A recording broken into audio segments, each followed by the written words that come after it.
I'm going to read from a new long poem called Bestiary. A monarch butterfly lays her eggs in my ear. I want to go to the hospital right away, but we're stuck in this desert, so we don't. There's this other story, obviously, about Nietzsche and a horse. My friend interrupting says I could say a lot of shit about the seeds of change because butterflies are all metamorphic.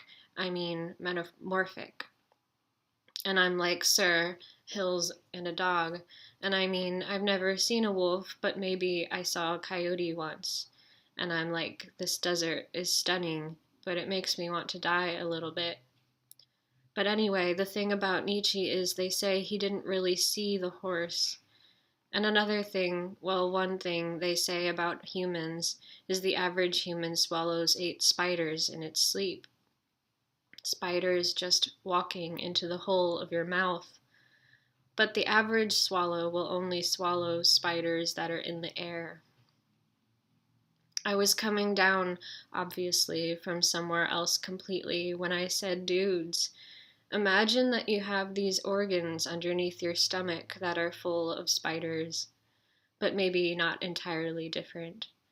And a dog sits what I think of as obediently at my feet, with arms what I think of as 30 inches long and stretching. His long, white, woolly hair is long, and his bark did keep the coyotes away, and I was in love at this point, which I would communicate to you as a kind of pain and stupidity. And a dog sitting to the left of me on a leash with a spot on its tongue watching a bird. I don't know what kind of bird, a small, roundish, dun-colored one, chirping just out of the dog's reach gives me pleasure. While I eat foie gras, I eat panna cotta, but would like to stop with the bat. And a tree perhaps thinks and listens, and the wolf what I imagine about a wolf in a desert being held off by its memory of the dog and its bark, and my unreasonable resentment of the landscape, every ornery and possessed cactus, and love, and the bird's wounded little chirp, grating, but no one else seeming to mind. And the cat later thrashing around the house in some kind of catnado, so I'm like, when you get your own place, you can have a pet. Emoji of a cat, emoji of a bird, emoji of a sheep, emoji of a frog. But we both know no one has ever seen a sheep or an owl or a kangaroo. So I'm like, maybe a cat to start. And he's like, oh my god, I need 10 hummingbirds.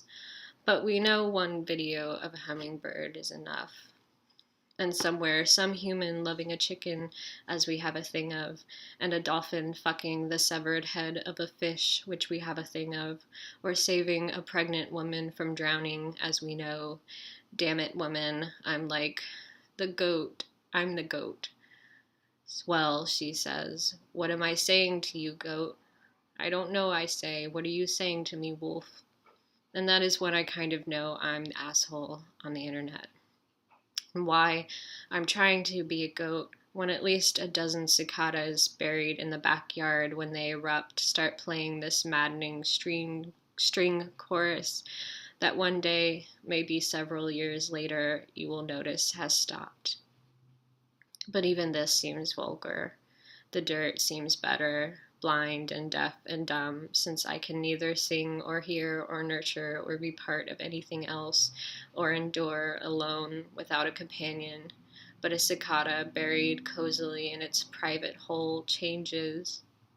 Well, we don't eat bugs, but a pig, no one has ever seen a pig, will make a rut and be what we call clean, pink-skinned and downy, and an ox beetle will go crazy before it dies, slamming into a window, devastating to hear the sound of, like a spit wad smack and 1,000 wings suddenly stopping, and the beetle is dead, brittle, while a leaf will take all fall to get that way.